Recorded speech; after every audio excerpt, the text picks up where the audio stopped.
I'm here at York Barbican. Joni's there in the background. There's Kai. Hello. Just about to go and meet diversity, so come this way. Thanks for joining us, guys. Really appreciate it.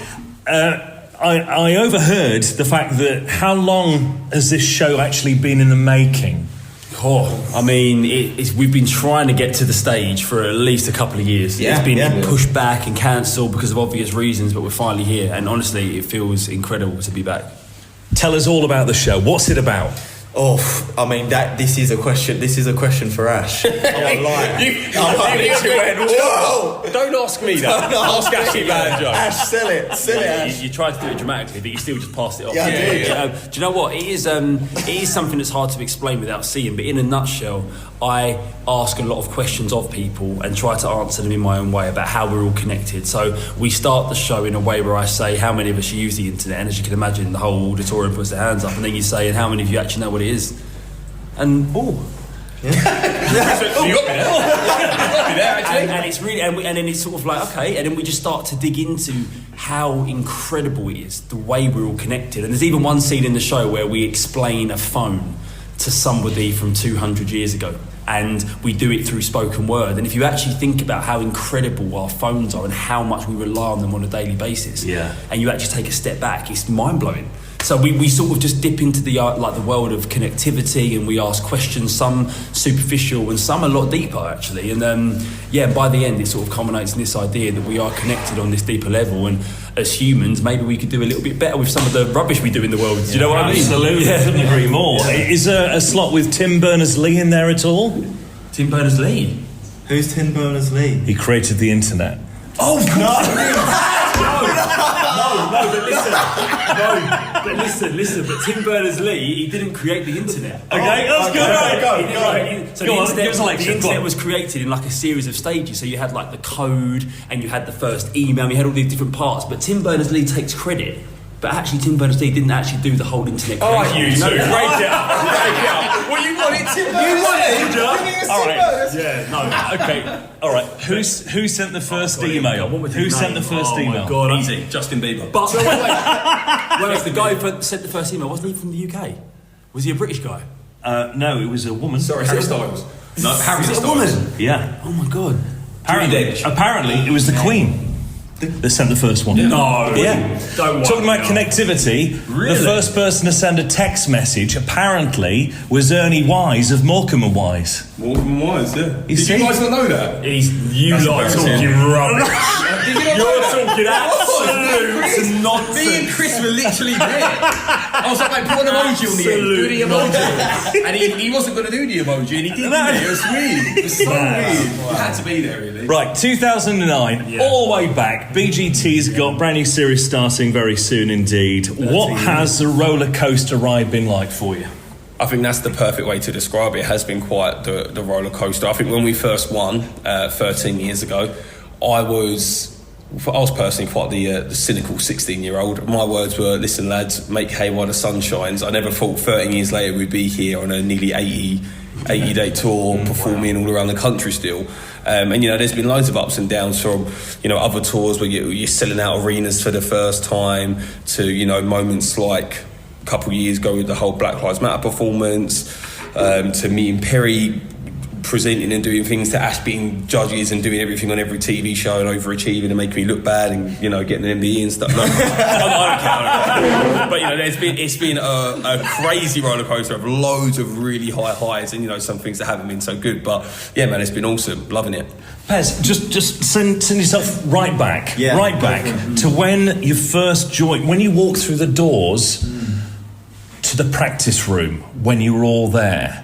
Would you ever envisage this kind of thing happening? Can we just quickly say this and just remind everyone, because people kind of know but they don't. When Perry first joined the dance studio, he was Diversity's water boy for the first 2 years. He didn't even perform. He just carried on towels I was a massive fan. He was a big fan of Diversity. It's funny. Wow. Yeah. I just kind of wormed my way in there. I did. Never left. I never left. I'm just here now. But they wouldn't change it, would you, boys? Also, the image that we have water boys is quite hilarious. No one brought us water back then. Yeah. You used to carry towels around. Yeah, that's true. That is true. How has the show been received so far? Incredibly well, actually. I was a bit unsure how it might be received because it is something a little bit different for us, this show. But the responses have been unbelievable, and people have been saying they've laughed and they've cried, but interestingly they've also learned something, and it makes them ask questions. And as a creative, like, I can't really ask for any more than that, you know. Ironically, like, when people just connect with it, they don't just watch it, they sort of like really connect, and they leave going, wow, and then you put a seed of a thought in their brain. That's, what more can I ask for? You know what I mean? As a creative person, that's it.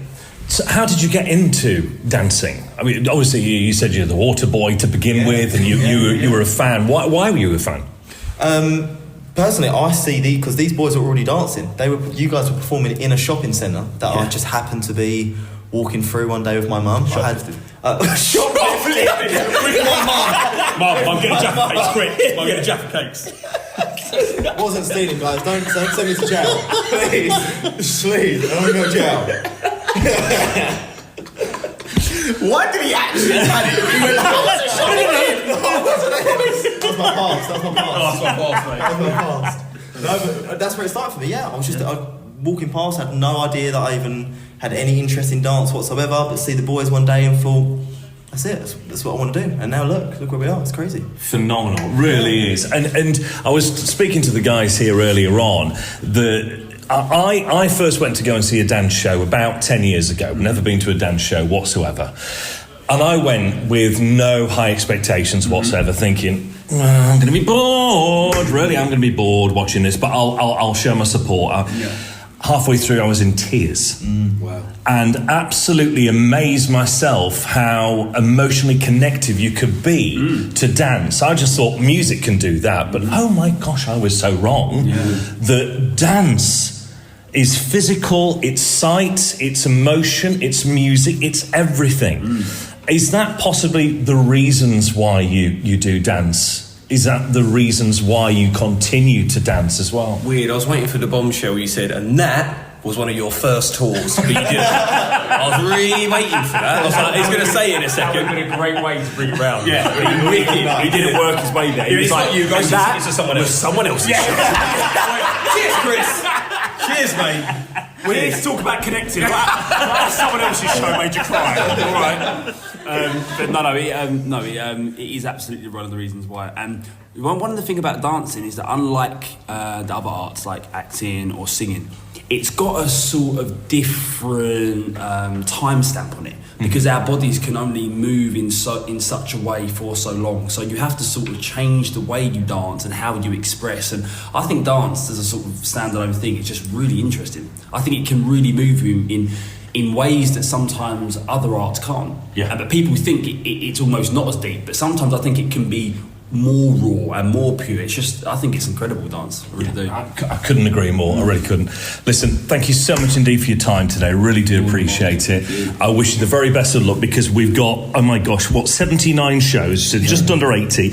You go to 34 towns, cities, loads of different cities across the UK, all in 4 months as well. You must be going to be knackered by the end of it. It's going to be tiring. It's going to be tiring. We're very excited. One show at a time. Absolutely. So thank you so much indeed. Before we break off, I would like to show you one of my dances. Yes, please. That we used to do during the 1980s. Let's do it. You can't remember that far back. Being the oldest in the room right now. So I'd like, if I may, show you how to do this particular dance. So what we're going to do is going to teach these guys proper dance.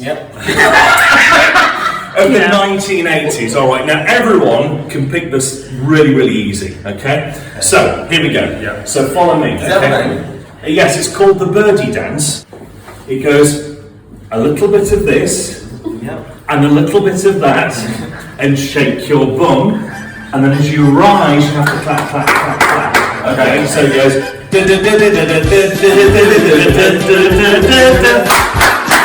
Now, if you'd like to mix it up, you can do by clapping underneath your leg and that leg as well. So it's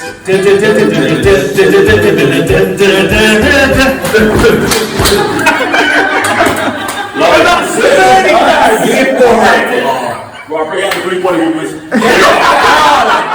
that. Bring him out. Give it up for diversity.